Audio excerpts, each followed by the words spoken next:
I've been working hard on my game, and with driver especially, I want to show you how I've been learning to not get, and I hate this move, I want to get out of it, and I know so many of you will be in the same boat where we get early on the upper half, then look how that now would get our club to travel down, travel quite out to in. I'm either going to hit it low and left, or it's going to go low and curve way, way off to the right. So it'll end up being a little bit of a slice. And to be fair, on this hole, that's not going to be very enjoyable because there's a bunker. Now, this is the lesson that I had with Steve Marr, and I've used this as part of a routine at the range. I want to show you what I've been doing, a little bit of progress, but also something that you could help your own game with. And Steve is one of the best coaches around the Cheshire area, so be sure to check him out. I'm loving what I'm working on with him. Right, this looks a little bit weird. 5 golf ball drill. Please, got to do this. Got my 5 balls set up.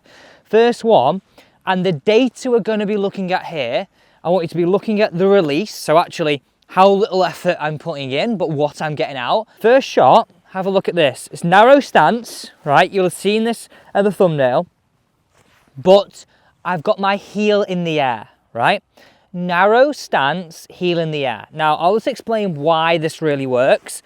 Me keeping my heel in the air, I've got to now let the club drop and work past me, okay? I've got to try and keep it in the air throughout. And actually, I think this is an important point, that you need to make sure you follow this process all the way to the end so you get the most out of it. And then if you look at what I mean as a bad version, if I stamp down, well, 1, I fall over, but 2, look where my body and my pressure is. That's what we've got to stay away from. So your first shot, narrow stance around a club head width apart, keep the heel in the air, and just literally hit one away at this pace. Watch this, right? Watch this. Look how good that was.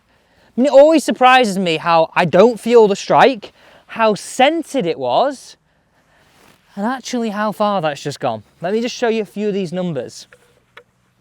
189 yards of carry. That was so little effort, and I bet you that's over 200. 218 yards in total. It's cold, it's uphill here. Look at these numbers here. In to out, face a little bit open, didn't quite release it enough, got to work on that. I could do this better, right? I hit down on it 0.9, but it's not going to be perfect all the time, but it's seriously stopping me doing is hitting down at like 4 or 5.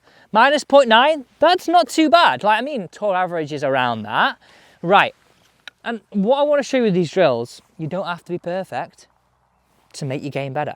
So that's the first shot we're going to hit. Narrow stance, heel in the air. Let's now get on to that second shot.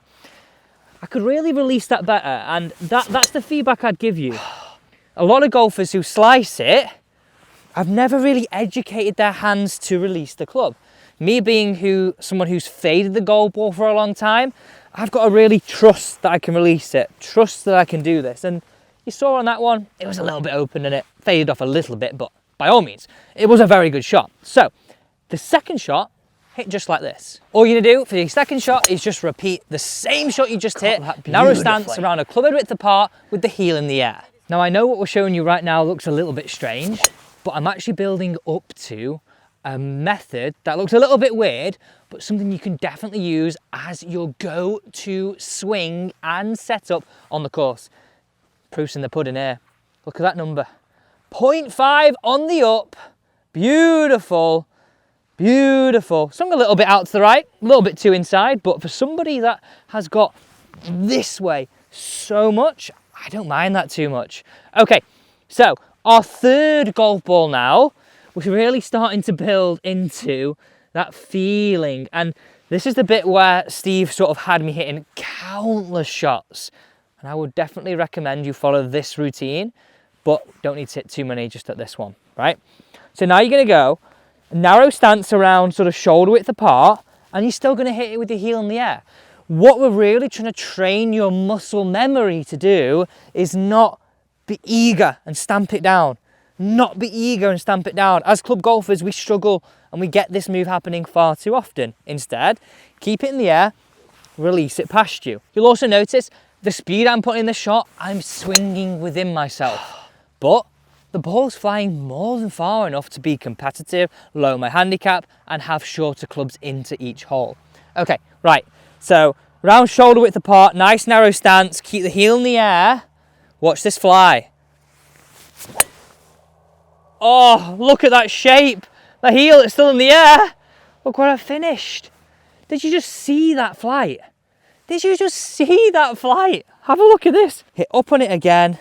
I've swung from the inside a bit too much, and my face was slightly closed. I wonder how far that just went.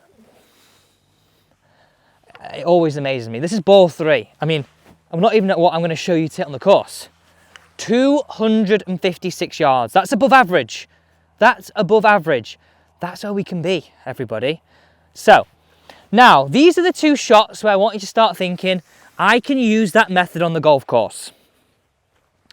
And what I'm going to tell you right now is, these last 2 shots are what I've started to use as my fairway finder. And I say this as a fairway finder. You know those days, and we've all had them, where it's a little bit, oh my God, I don't know where driver's going today. Like, I don't know what to do. I'm slicing it more than ever. I'm pulling it. It happens. But this is what you're going to do. So, you're going to have a narrower stance. You're going to keep it around shoulder width apart. But you're not going to have your heel in the air. You have a practice swing maybe with it in the air, just to get that feeling. But what you're really going to try and just feel is that your sternum, this here, stays behind the ball, right? This is actually something that Costantino Rocca, yes, the legend Costantino Rocca, showed me whilst I've been filming here in Italy. So it's sort of an amalgamation of both lessons with Steve Marr and Costantino Rocca. And we're at Antagnola. This is, yeah, wow, I mean, the views speak for themselves. It's crazy good here, crazy good.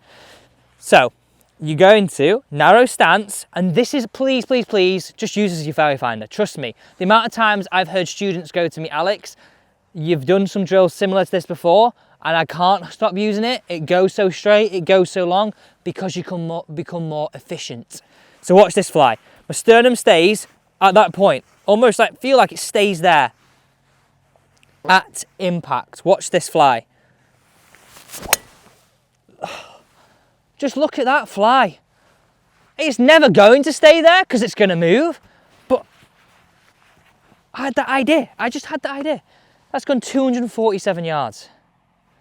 I literally look like I could have a chill on the side of a bar and hit that shot all day long. Like, so then again, hitting our final shot away, if you do want to ramp the speed up a little bit, let's say that was in gear 3, 5 gears of a car, make it gear 4.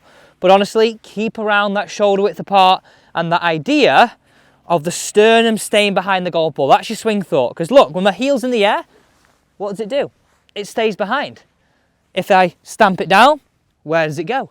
Way ahead. And anytime it goes way ahead on this angle, our whole swing circle moves out, moves down, moves across, our pull, our slice. So there we go. Our 5th ball, nice narrow stance. Keep that sternum there. Let's ramp a little bit of speed up.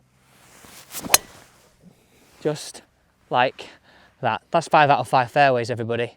Please make sure you start using that routine. That is how we're going to start playing much better golf, lower our scores, and when those days come when you don't play good, that's your routine to use on the range to warm up, and that's the feeling to take to the course. Thanks for watching.